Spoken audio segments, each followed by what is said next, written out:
Hi friends, നമസ്കാരം. നമ്മുടെ ഇഷ്ടവിശേഷമായ സ്നേഹക്കൂടിൻ്റെ വിശേഷമായിട്ടാണ് വന്നിരിക്കുന്നത്. അപ്പോൾ എല്ലാവർക്കും നല്ലൊരു ദിവസം ആശംസിച്ചുകൊണ്ട് തന്നെ വിശേഷത്തിലേക്ക് പോകാം.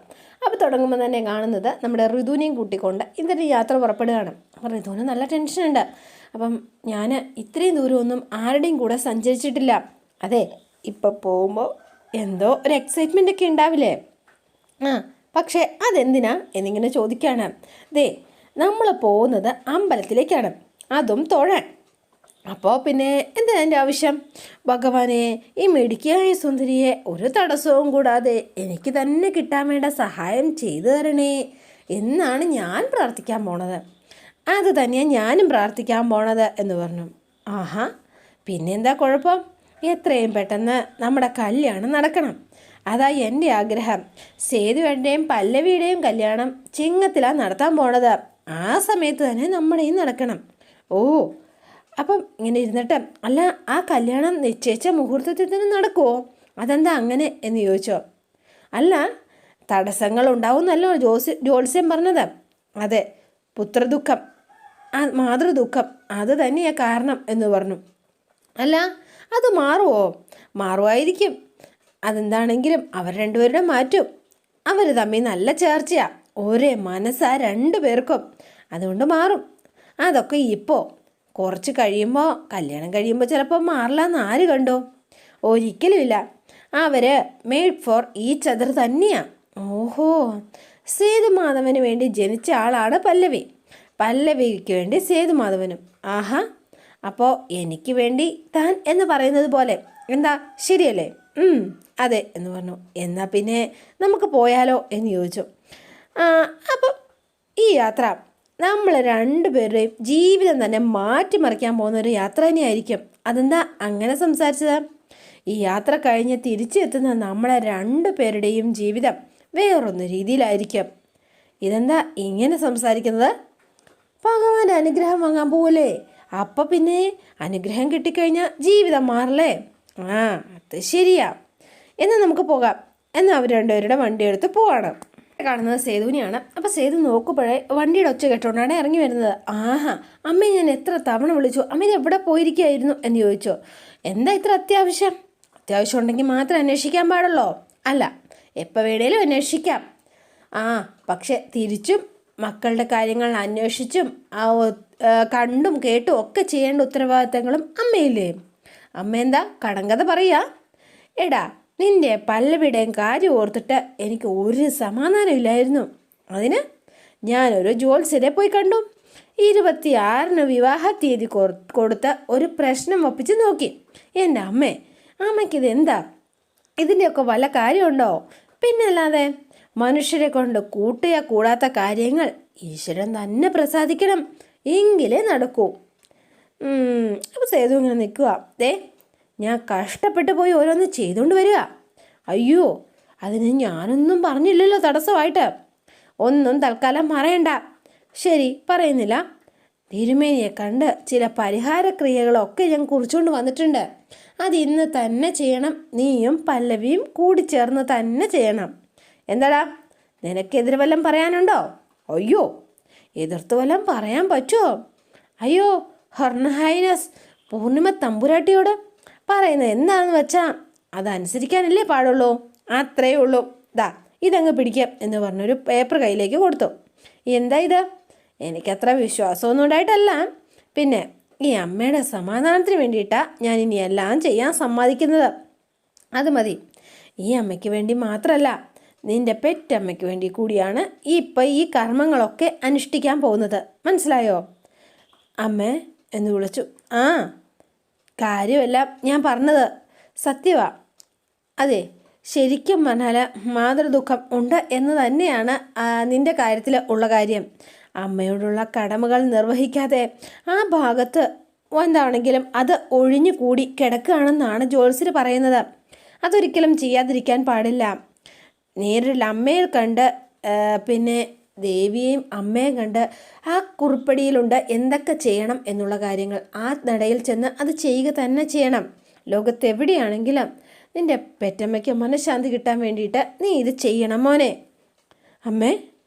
അമ്മയ്ക്ക് ദേഷ്യമൊന്നും ഇല്ലേ എൻ്റെ അമ്മയോട് എന്നിങ്ങനെ ചോദിക്കുകയാണ് പൂർണിമയോട് കേട്ടോ. പൂർണിമ ഇങ്ങനെ മിണ്ടാതെ ഒന്ന് സ്റ്റക്കായി നിന്നു. അല്ല, അമ്മയൊരു സ്ത്രീയല്ലേ, സ്ത്രീ മനസ്സല്ലേ അമ്മയുടേത്, അതുകൊണ്ട് ചോദിച്ചതാ. സ്വന്തം ഭർത്താവിനെ പങ്കിട്ടെടുത്ത സ്ത്രീയോട് പരിഗണന കാട്ടാൻ എപ്പോഴെങ്കിലും ആർക്കെങ്കിലും തോന്നുമോ? അമ്മയ്ക്ക് എങ്ങനെ കഴിയുന്നു എന്ന് ചോദിച്ചു. അപ്പോൾ പൂർണിമ ഒന്നും മിണ്ടിയില്ല. ഇപ്പോൾ ഈ നിമിഷം ഈ ലോകത്ത് എവിടെയാണെങ്കിലും എൻ്റെ പെറ്റമ്മ മനഃശാന്തിയോടുകൂടി ഇരിക്കണമെന്ന് ആഗ്രഹിക്കണമെങ്കിൽ അത് അമ്മയുടെ മനസ്സിൽ എന്താ എന്നിങ്ങനെ ചോദിച്ചു. അപ്പോൾ പൂർണിമ ഒന്ന് നിന്നു കേട്ടോ. അതെ, നീ പറഞ്ഞത് വളരെ ശരി തന്നെയാണ്. ലോകത്ത് ഒരു പെണ്ണും തൻ്റെ ഭർത്താവിനൊപ്പം ജീവിതം പങ്കിട്ട മറ്റൊരു സ്ത്രീയെ ഒരിക്കലും നല്ല മനസ്സോടെ കാണാൻ ഒരിക്കലും സാധ്യതയില്ല. അത് സത്യമാണ്. പക്ഷെ എൻ്റെ മനസ്സിൽ നിൻ്റെ അമ്മയോട് ആദരവ് മാത്രമേ ഉള്ളൂ, ഒരു ദേഷ്യവും തോന്നിയിട്ടേ ഇല്ല എന്ന് പറഞ്ഞു. ഇത് കേട്ടപ്പോൾ സേതുവിന് ഭയങ്കര സന്തോഷമായി കേട്ടോ. ഇല്ലെങ്കിലും നിന്നെപ്പോലൊരു മകനെ തന്നതാ ലക്ഷ്മിയല്ലേ, അപ്പം പിന്നെ ഞാൻ എങ്ങനെയാടാ അവരെ വിദ്വേഷത്തോടെ നോക്കുക എന്ന് ചോദിച്ചു. അപ്പോഴേക്കും സേതുവിൻ്റെ കണ്ണൊക്കെ നിറഞ്ഞു. ആൾ ഭയങ്കര സെൻറ്റിമെൻ്റലായി കേട്ടോ. ഭയങ്കര സങ്കടത്തിൽ ഇങ്ങനെ നിൽക്കുകയാണ് സേതു നോക്കിയിട്ട്. അമ്മേ, ഞാൻ എങ്ങനെയാ നന്ദി പറയുക, എനിക്കറിയില്ല എന്ന് പറഞ്ഞു. അപ്പോൾ വേണ്ട, ഒന്നും വേണ്ട എന്ന് പറഞ്ഞു. നീ ഒന്നും പറയേ വേണ്ട, എല്ലാം അതിൻ്റെ പടി തന്നെ നടക്കട്ടെ. പല്ലവിയെയും കൂട്ടി നീ എത്രയും വേഗം ചെല്ലാൻ നോക്ക്. ഇവിടെ അടുത്തൊരു ദേവി ക്ഷേത്രമുണ്ട്, അവിടെ ചെന്ന് പൂജയും വഴിപാടുകളുമാ ഈ ചാർട്ടിലൊക്കെ എഴുതിയിരിക്കുന്നത്. അത് മുഴുവൻ നിങ്ങൾ ചെയ്യിപ്പിക്കണം. ചെന്ന് അതൊക്കെ ചെയ്യുക. ഞങ്ങൾ രണ്ടമ്മമാർക്കും വേണ്ടിയിട്ട് ചെയ്യുക എന്ന് പറഞ്ഞു. ഞാൻ ചെയ്യാം എന്ന് പറഞ്ഞു. അപ്പോൾ സേതു വേഗം കണ്ണൊക്കെ തുടച്ചു. വേഗം ആൾ സന്തോഷത്തിലായി. തുടങ്ങിയപ്പം ചെക്ക, ക്ഷേത്രത്തിൻ്റെ ആ പേര് മറക്കണ്ട, മുല്ലയ്ക്കൽ ദേവീക്ഷേത്രം എന്ന് പറഞ്ഞു. അപ്പോൾ വേഗം ഇന്ദ്രൻ്റെ പറഞ്ഞ ആ ഒരു ക്ഷേത്രത്തിലേക്കാണ് ഋതുവിനെയും കൂട്ടിക്കൊണ്ട് പോയിരിക്കുന്നത്. ശരി, മുല്ലയ്ക്കൽ ദേവീക്ഷേത്രം അല്ലേ എന്ന് ചോദിച്ചിട്ട് സേതു അങ്ങോട്ടേക്ക് പോവാണ്. പിന്നെ കാണുന്ന ഇന്ദ്രനെയും അതുപോലെ തന്നെ നമ്മുടെ ഋതുവിനെയാണ്. ലോകത്തൊന്നുമല്ല. അപ്പോൾ ഇന്ദ്രൻ വിളിക്കുകയാണ്, ഹലോ, അതെ, ആ ഗ്ലാസ് ഒന്ന് കയറ്റി വെക്കുമായിരുന്നെങ്കിൽ എ സി ഇടായിരുന്നു. കയറ്റി വെച്ചു. ഓക്കെ. അപ്പോൾ ഇന്ദ്രൻ ഗ്ലാസ്സൊക്കെ കയറ്റി വെച്ചു, എ സി ഇട്ടോ. അതെ, എന്താ താൻ ആലോചിക്കുന്നത്? എനിക്കെന്തോ വല്ലാത്തൊരു ഫീല്. നെഗറ്റീവ് ഫീലാണോ പോസിറ്റീവ് ഫീലാണോ? പോസിറ്റീവ് ഫീൽ തന്നെയാണ്. Thank God. എൻ്റെ ഒപ്പം ഉള്ള യാത്ര നെഗറ്റീവ് ആവുമോയെന്നായിരുന്നു പേടി. അതെന്തിനാ? ജിത്ത് എപ്പോഴും പോസിറ്റീവായി പെരുമാറുന്ന ചിന്തിക്കുന്ന ഒരാളല്ലേ, അതേപോലെ താനും ചിന്തിക്കണം എന്ന് വാശി പിടിക്കാമല്ലോ. പക്ഷേ അറിയില്ല, ഇപ്പോൾ ഞാൻ പക്ക പോസിറ്റീവാണ്. പ്രണയം മനുഷ്യനിൽ പോസിറ്റീവ് ഹോർമോൺ സൃഷ്ടിക്കുന്നു എന്നാണ് പറയാറ്. എൻ്റെ കൂടെ താൻ പോസിറ്റീവ് അനുഭവിക്കുന്നുണ്ട് എങ്കിൽ അതിനർത്ഥം നമ്മളുടെ പ്രണയം സ്ട്രോങ് ആയി മാറിയിരിക്കുന്നു എന്ന് വേണം കരുതാൻ. അപ്പം ഋതു ഇങ്ങനെ ഭയങ്കര എക്സൈറ്റഡ് ആയിട്ട് ഇങ്ങനെ ഇരിക്കുകയാണ് കേട്ടോ. എന്താ ഒരാലോചന? അല്ല, എൻ്റെ ഏട്ടൻ്റെ ഒരു പ്രണയമുണ്ട്, പല്ലവി എന്നുള്ള ഒരാളായിട്ട്. അപ്പോഴേക്കും ഇന്ദ്രൻ കാറങ്ങ് ചവിട്ടി നിർത്തി. എന്തു പറ്റി? എന്താ? ഒന്നുമില്ല, താൻ പറഞ്ഞു എന്ന് പറഞ്ഞു. അതെ, അവരുടെ പ്രണയത്തെ സ്ട്രോങ് ആയി എതിർത്തിരുന്നവളാ ഈ ഞാൻ. അതേ ഞാൻ തന്നെ ഇപ്പം പ്രണയബാധിതയായി കഴിഞ്ഞിരിക്കുന്നു എന്ന് ഓർക്കുമ്പോഴാ. പ്രേതബാധ എന്നൊക്കെ കേട്ടിട്ടുണ്ട്. ആദ്യമായിട്ടാണ് ഇങ്ങനൊരു ഇങ്ങനൊരു പ്രയോഗം, പ്രണയബാധിത. പ്രണയം ഒരു ബാധ്യത തന്നെയാണ് ജിത്ത്. മനസ്സിലത് പ്രവേശിച്ച് കഴിഞ്ഞാൽ പിന്നെ ഒരു രക്ഷയില്ല. മരിച്ചാൽ പോലും ഒരിക്കലും മാഞ്ഞു പോവില്ല. അതെ, അത് സത്യമാണ് താൻ പറഞ്ഞത് എന്ന് പറഞ്ഞു. അതെ, പ്രണയം അത് നശിക്കുന്നില്ല, ഒരിക്കലും നശിക്കുന്നില്ല, അത് കൊഴിഞ്ഞു പോവുകയില്ല. അത് ജീവിതത്തിൽ ഒരാളോട് മാത്രമേ നമുക്ക് തോന്നാറുള്ളൂന്നേ. ആ എക്സൈറ്റ്മെൻറ്റും ആ സന്തോഷവും ഒക്കെ.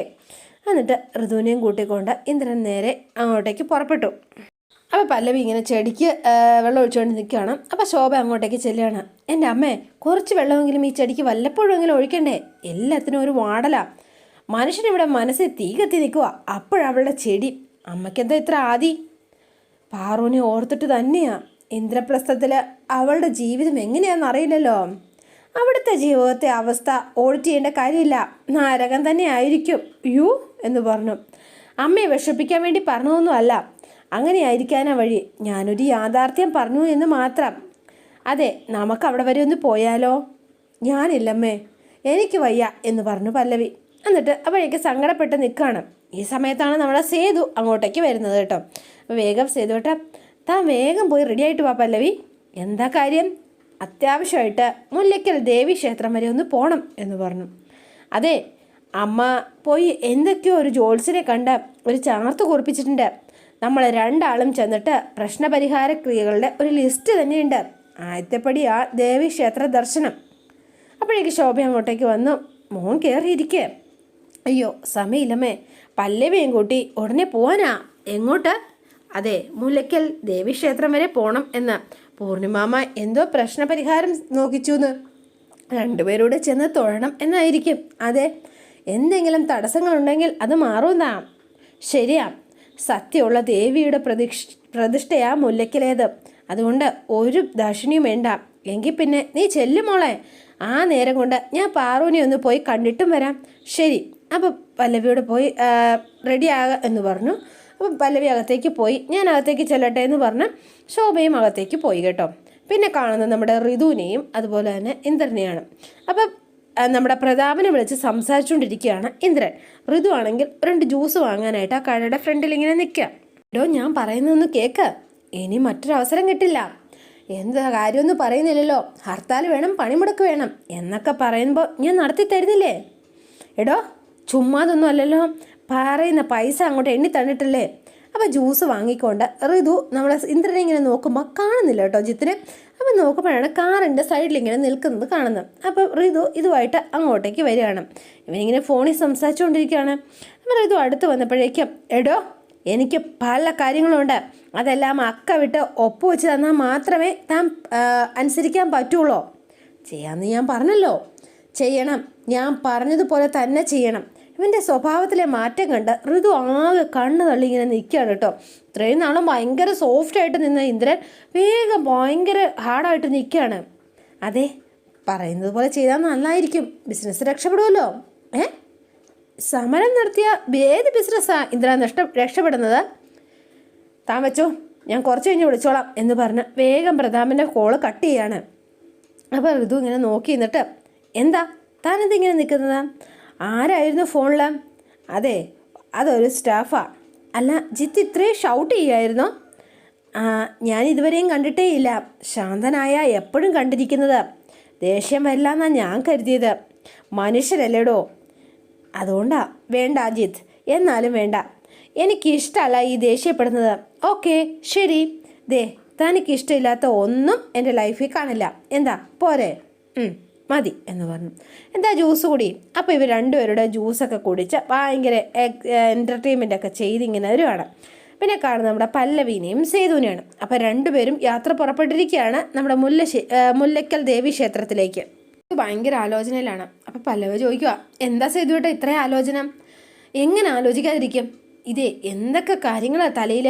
ഇതൊക്കെ എവിടെ നിന്ന് ചെയ്തു തീർക്കുമെന്ന് ഓർക്കുമ്പോഴാണ് സത്യം പറയട്ടെ, ഞാനിപ്പോൾ എൻ്റെ മനസ്സിൽ സ്വച്ഛമായ നീലക്കടൽ എന്നൊക്കെ പറയില്ലേ, തീരെ അടങ്ങിയ ഒരു മനസ്സ്, അങ്ങനെ ശല്യപ്പെടുത്താൻ ഒരു ചെറു കാറ്റ് പോലും ഇല്ലാത്ത ഒരു കടൽ, അങ്ങനെയാണ് എൻ്റെ മനസ്സ്. അങ്ങനെ ഒരു മാനസികാവസ്ഥ കിട്ടുക എന്നൊക്കെ പറയുന്നത് ഒരു ഭാഗ്യം തന്നെയാണോ? ശരിക്കും ഭാഗ്യം തന്നെയാവും. അല്ലെങ്കിൽ ഒന്ന് ഓർത്ത് നോക്കിക്കേ, ആ ചെകുത്താൻ അത്രയൊക്കെ ആണിയടിച്ചിട്ടും ജോലിയിൽ നിന്ന് എന്നെ തെറിപ്പിക്കാൻ പറ്റിയില്ലല്ലോ. അതുകൊണ്ട് തന്നെ സത്യത്തിൽ എനിക്ക് ഈശ്വരൻ എനിക്കത് സ്ഥിരമാക്കി തന്നല്ലോ, അതാ സന്തോഷം എന്ന് പറഞ്ഞു. ഭാഗ്യം തന്നെയാ. ദേ കരയാണോ എന്ന് ചോദിച്ചു.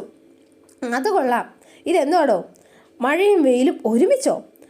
സന്തോഷത്തോടെ ഒരു കാര്യം പറഞ്ഞു വന്നിട്ട് ദേ ഒടുക്കം ഒരു തുള്ളി കണ്ണുനീരോ? എന്താ ഇത് എന്ന് ചോദിച്ചു. ഇത് സന്തോഷ കണ്ണീരാ, ഇതൊരു ആനന്ദ കണ്ണീരാ എന്ന് പറഞ്ഞു. കൊള്ളാം. അതെ സേതുവേട്ടനൊന്ന് ഓർത്ത് നോക്കിയേ. എന്താണ് ഇവിടെ കൂടി ഞാൻ പരാജയപ്പെട്ടിരുന്നെങ്കിലോ? ഈശ്വരൻ നീതിമാനാണെന്ന് തന്നെയാണ് ഞാൻ വിശ്വസിക്കുന്നത് എന്നും. അതുകൊണ്ട് ഒരിക്കലും ചതിക്കില്ലടോ. നല്ല മനുഷ്യർക്ക് പരാജയം കൊടുക്കുകയോ ദുഷ്ടനെയോ വളർത്തുകയോ ചെയ്യുമ്പോൾ എങ്ങനെയെങ്കിലും തിരിച്ചടി ഒരിക്കലും കിട്ടാതിരിക്കില്ലല്ലോ. അതെ, അവൻ്റെ മർമ്മത്ത് തന്നെയാണ് അവൻ അടി കിട്ടിയത്. ചെകുത്താനാ, അടങ്ങിയിരിക്കുമെന്ന് കരുതാൻ വയ്യ. ഇങ്ങ് വരട്ടെ, അവന് ശരിക്കും ഞാൻ കൊടുക്കുന്നുണ്ട് എന്ന് പറഞ്ഞ പല്ലവി. അതെ, സേതുവേട്ടന് എൻ്റെ കൂടെ ഒന്നുണ്ടായാൽ മാത്രം മതി. അതിനെന്താ, ഞാനുണ്ടല്ലോ, എപ്പോഴും ഏത് നിമിഷവും തൻ്റെ കൂടെ ഉണ്ടല്ലോ. താൻ ധൈര്യമായിട്ടിരിക്കുക എന്ന് പറഞ്ഞ് ഇവരിങ്ങനെ അങ്ങോട്ടേക്ക് ഭയങ്കര സന്തോഷത്തിൽ തന്നെ യാത്ര തുടരുകയാണ് കേട്ടോ. ഒരു കലക്കം പോലെ ഒരാലോചന. അമ്മ പോലും നമ്മുടെ കല്യാണത്തിന് വേണ്ടി പ്രാധാന്യം കൊടുത്താ ഓടി നടക്കുന്നതാണ്. ഋതുവിൻ്റെ കാര്യം അത് ഞാൻ ഓർക്കുമായിരുന്നു പല്ലവി. അല്ല, ആ ജിത്ത് എന്ന് പറയുന്ന ആള് എങ്ങനെയുള്ള ആളായിരിക്കുമെന്നാ എൻ്റെ ടെൻഷൻ. അവളുടെ സെലക്ഷൻ തെറ്റില്ല സേതുവേട്ടാ, അവളുടെ സെലക്ഷൻ നന്നായിരിക്കും. പിന്നെ സേതുവേട്ടനും ഞാനും ഒക്കെ പൂർണ്ണ മനസ്സോടെ പൊന്നുമടത്തിലെ കുട്ടികളുടെ ഒപ്പം ഉണ്ടെന്ന് അറിയുമ്പോഴാണ് പൂർണിമാമയ്ക്ക് ടെൻഷനൊന്നും ഇല്ലാത്തത്. അതെ, പക്ഷേ പെങ്ങന്മാരല്ലേ, അതുകൊണ്ടേ എൻ്റെ മക്കളാവർ, അതുകൊണ്ട് നന്നായി ശ്രദ്ധിക്കണം. അച്ഛൻ എന്നെ ഏൽപ്പിച്ച് പോയിട്ടുള്ള മക്കൾ, അതുകൊണ്ട് അവരെ ഞാൻ ശ്രദ്ധിക്കുകയല്ലേ വേണ്ടത്. അവരുടെ കാര്യത്തിൽ ഒരു അച്ഛനെ പോലെ തന്നെ ഞാൻ നിൽക്കും, ഒരു വീഴ്ചയും സംഭവിക്കില്ല. ദാറ്റ് ഈസ് സേതുവേട്ടൻ, അതാണ് വേണ്ടത് എന്ന് പറഞ്ഞ് ഭയങ്കര സന്തോഷത്തിലാണ് കേട്ടോ രണ്ടുപേരും. അപ്പോൾ ഋതുവിനെ ഓർത്ത് സേതുവിനൊരു ടെൻഷനുണ്ട്. ജിത്ത് ആരാണെന്നറിയില്ല, എന്താണെന്നറിയില്ല, അതൊക്കെയാണ്. അങ്ങനെ ഇന്ദ്രനും ഋതുവും കൂടി മുല്ലക്കൽ ദേവി ക്ഷേത്രത്തിലേക്ക് എത്തിയിരിക്കുകയാണ്. ഇറങ്ങി, അതെ ഋതു, ഇതിനൊരു പ്രത്യേകതയുണ്ട് കേട്ടോ. ഇവിടെ കവിതാക്കളായിരിക്കുന്നവർ, പ്രണീതാക്കൾ, പിന്നെ ഭാര്യയും ഭർത്താവ് അങ്ങനെയുള്ളവർ താലിയും അതുപോലെ താലവും സാരിയും താലിയും കൊടുത്ത് പ്രാർത്ഥിക്കും. അതെന്തിനാ? അതിപ്പോൾ കല്യാണത്തിന് പ്രധാനപ്പെട്ട കാര്യങ്ങളല്ലേ താലിയും സാരിയും. അപ്പോൾ പ്രതീകാത്മകമായി ഇവ രണ്ടും ദേവിക്ക് സമർപ്പിക്കുന്നതോടെ ദേവി ആ ഇളം കിളികളിൽ പ്രസാദിക്കും എന്നാണ് വിശ്വാസം. ഓഹോ, കവിതാക്കളാണ് സമർപ്പിച്ചത് എങ്കിൽ എത്രയും വേഗം അവരുടെ കല്യാണം നടക്കും. പിന്നെ ദമ്പതികളാണ് സമർപ്പിക്കുന്നതെങ്കിൽ അവരുടെ ദാമ്പത്യം ദീർഘകാലത്തേക്ക് നീണ്ടു നിൽക്കും. ആഹാ, അത് കൊള്ളാലോ. എന്താ, ഒരു സാരിയും താലിയും വാങ്ങി സമർപ്പിക്കാൻ തോന്നുന്നുണ്ടോ? എന്തിന്? അല്ല, കല്യാണം വേഗം നടക്കാൻ. അപ്പോൾ ഋതു ഇങ്ങനെ ചിരിച്ചുകൊണ്ട് നിൽക്കുന്നു. അതോടെയാണ് ഇന്നത്തെ വിശേഷം അവസാനിക്കുന്നത്. ഇന്ദ്രൻ്റെ നിഗൂഢ ലക്ഷ്യവുമായിട്ട് ഇന്ദ്രനും. അപ്പോൾ പുതുപുത്തൻ വിശേഷമായിട്ട് എത്താം. അപ്പോൾ എല്ലാവരും കാത്തിരിക്കുക. ഇഷ്ടപ്പെട്ടുവെങ്കിൽ ലൈക്ക് ചെയ്യാനും ഷെയർ ചെയ്യാനും മറക്കല്ലേ. തൊട്ടടുത്ത ആ ബെൽ ബട്ടൺ കൂടെ ഒന്ന് ഞെക്കുകയാണെങ്കിൽ ഞാൻ ഇടുമ്പോൾ തന്നെ നോട്ടിഫിക്കേഷൻ ലഭിക്കുന്നതായിരിക്കും. പുതുപുത്തൻ വിശേഷമായിട്ട് എത്താം. Bye and see U.